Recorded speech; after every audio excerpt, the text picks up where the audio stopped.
आइए दोस्तों, आज हम स्टार्ट करते हैं क्लास 8th का ज्योग्राफी का चैप्टर नंबर 2 का पार्ट नंबर 2। तो प्रीवियस वीडियो में हमने लैंड रिसोर्स और सॉइल रिसोर्स के बारे में पढ़ लिया था। आज की वीडियो में हम water resource, natural vegetation and wild life resource को कवर करेंगे। तो आइए हम देखते हैं वाटर के बारे में। Water is vital renewable natural resource. जल एक हमारे लिए कैसा संसाधन है? महत्वपूर्ण प्राकृतिक संसाधन है। 3/4 of the earth surface is covered with the water. जो पृथ्वी का 3/4 भाग है वो जल से घिरा हुआ है।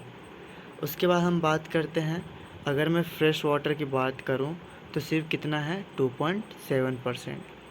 और उन 2.7% में से भी ह्यूमन यूज़ के लिए सिर्फ कितना है? 1% वाटर ही जो है हम यूज़ कर सकते हैं। सिर्फ कितना वाटर यूज़ कर सकते हैं हम? 1% ही हमारे लिए ऐसा है जो हमारे उपयोग में आ सकती है, बाकी 1.7 भी हमारे यूज़ में नहीं है। जल उपलब्धता की समस्या क्यों हमें जो जल है उसकी समस्या का सामना करना पड़ रहा है? तो बहुत सारे यूजेस है, हमको पता ही है। जो वाटर है उसके बहुत सारे यूजेस है। उन रीज़नों की वजह से शॉर्टेज ऑफ वाटर, जो वाटर का जो शॉर्टेज है वो हो रहा है। तो इसके कारण क्या है देखते हैं हम। Use in agriculture and industries. तो जो वाटर है उसका यूज़ कहाँ कहाँ होता है? एग्रीकल्चर फील्ड में और हमारा इंडस्ट्री में, वहाँ पे यूज़ होता है।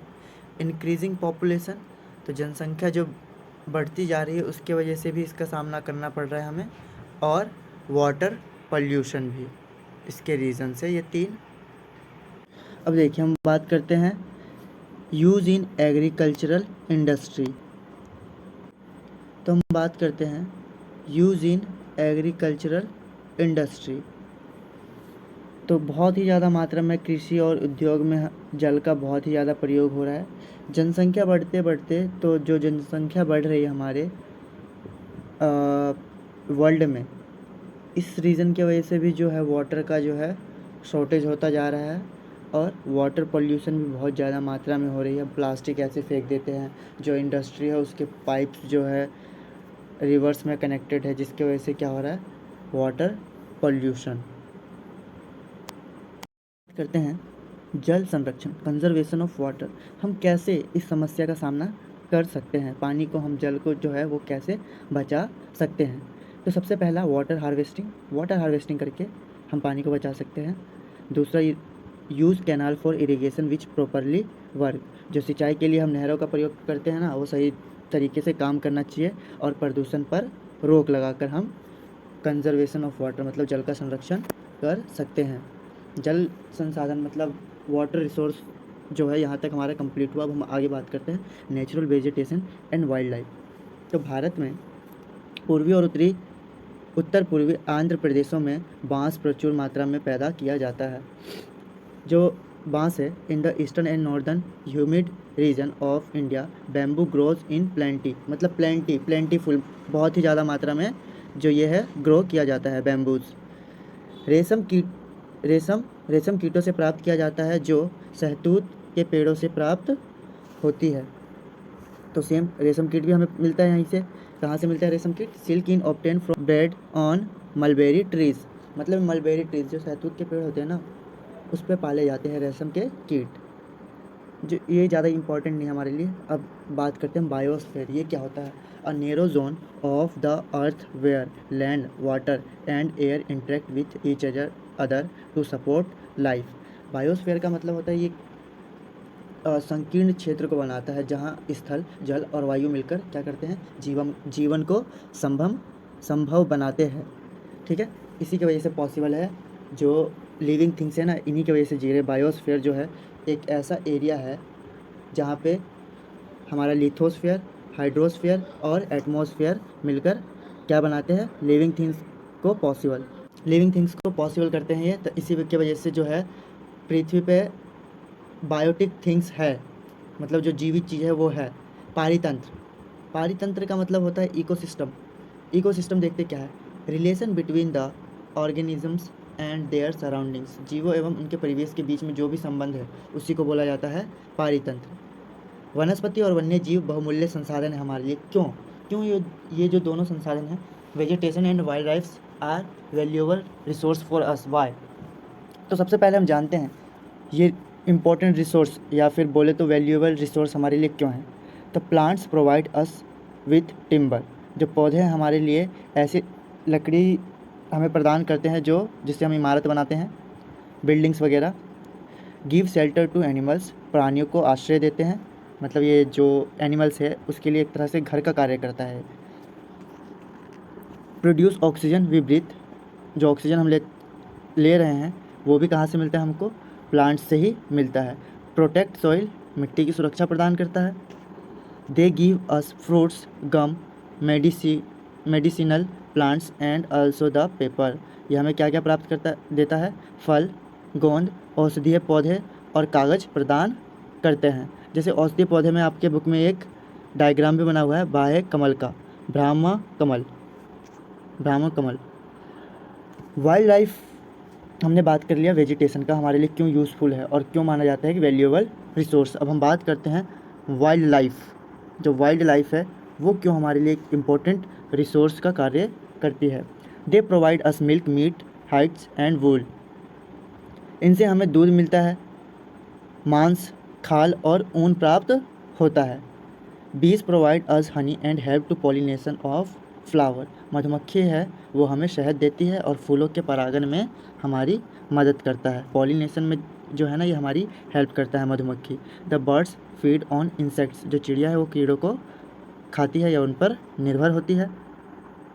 डिस्ट्रीब्यूशन ऑफ नेचुरल वेजिटेशन, तो इसी के आधार पर हमने देखा जो नेचुरल वेजिटेशन है ना उसको 4 भागों में बांटा गया है।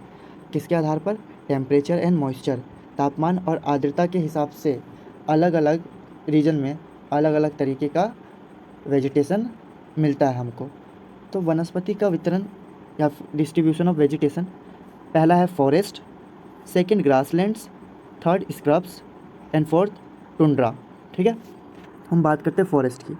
हैवी रेनफॉल रीजन, जहाँ पे बहुत अधिक मात्रा में वर्षा होती है वहाँ पे होता है फॉरेस्ट, बहुत बड़े बड़े जंगल जैसे होते हैं फॉरेस्ट, बहुत ही ज़्यादा मात्रा में क्या होती है, वर्षा यहाँ पे होती है। ग्रासलैंड्स, घास स्तर, नॉर्मल और मॉडरेट रेनफॉल, जो वर्षा कितनी होती है यहाँ पे, सामान्य तौर पर जो वर्षा है यहाँ पे नॉर्मली होती है, ज़्यादा नहीं होती ना कम, वहाँ पे होता है ग्रासलैंड्स। घास स्थल पाए जाते हैं। स्क्रब, कटीली झाड़ियाँ, dry area of low rainfall, यहाँ पे बहुत कम मात्रा में वर्षा होती है और ऐसे क्षेत्र कहाँ हैं, राजस्थान में, जैसे थार डेजर्ट, यहाँ पे बहुत कम वर्षा होने के कारण स्क्रब मिलता है। स्क्रब मतलब कटीली झाड़ियाँ। और tundra vegetation of cold polar region, ये ठंडे इलाकों में होते हैं। Tundra comprise of mosses and lichens, शीत ध्रुवीय प्रदेशों में टुंड्रा वनस्पति मॉन्स एवं लाइकेन भी सम्मिलित है। यहाँ पे ऐसे पौधे पाए जाते हैं मॉन्स एवं लाइकेन जैसे। Conservation of natural vegetation and wild life, अब हम इसको कंजर्वेशन कैसे बचा सकते हैं, कैसे इनको कंजर्व किया जा सकता है। इनकी भी संख्या धीरे धीरे क्या होती जा रही है, कम होती जा रही है, वेजिटेशन के भी और वाइल्ड लाइफ की भी। ये हमारे लिए स्कैरी होते जा रहे हैं, दुर्लभ होते जा रहे हैं, एक तरह से देखा जाए तो ये भी दुर्लभ संसाधन बनते जा रहे हैं। तो कैसे हम इनको बचाएं और या फिर कहें तो कंजर्व करें। National park, wild life sanctuaries, biosphere reserve are made to protect our natural vegetation and wild life. तो वाइल्ड लाइफ को बचाने के लिए, वन्य जीव को बचाने के लिए राष्ट्रीय उद्यान बनाए गए, वन्य जीव अभयारण्य, जैव निचय हमारी प्राकृतिक वनस्पति और वन्य जीव को बचाने के लिए बनाए गए हैं। इनको बनाने का मेन पर्पज़ क्या था, हम अपने वाइल्ड लाइफ को प्रोटेक्ट कर सकते। क्या क्या बनाया गया, राष्ट्रीय उद्यान, national parks, wild life sanctuaries, biosphere reserve. ठीक है, अवेयरनेस प्रोग्राम भी स्टार्ट हुए बहुत सारे, जैसे सोशल फॉरेस्ट्री, वन महोत्सव, बहुत सारे हम त्यौहार भी मनाने लगे जो पेड़ पौधों से रिलेटेड है। इसका भी मेन पर्पज़ क्या था, ताकि हम अपने पेड़ पौधों को संरक्षण प्रदान कर सके। इसी रीज़न की वजह से वन महोत्सव मनाए गए, हम सोशल फॉरेस्ट्री, ठीक है, ऐसे कार्यक्रम को स्टार्ट किया गया। अब CITES sites, the convention on international trade and endangered species of wild life, wild fauna and flora. पहले हम जानते हैं कि फौना क्या होता है, एक जंतु का समुदाय, और फ्लोरा वनस्पतियों का समुदाय, इसी को बोला गया है फौना मतलब जंतु समुदाय और फ्लोरा वनस्पति समुदाय। तो साइट्स का मेन फंक्शन क्या था कि जो भी स्पीसीज इंडेंजर्ड कैटेगरी में आ चुके हैं उसको ट्रेड करना, एक स्थान से दूसरे स्थान पे पहुंचाना, ताकि वहाँ पे क्या हो सके, उसको प्रोटेक्ट किया जा सके, प्रिजर्व रहे वो। जैसे इंडिया में एक काजीरंगा नेशनल पार्क है जो कहाँ बना है, असम में। वहाँ पे कुछ जानवरों को संरक्षण प्रदान किया जाता है, जैसे उसमें मेन है हमारा हाथी और एक सींग वाला गेंडा। यहाँ तक आपका चैप्टर जो है पूरा कंप्लीट होता है।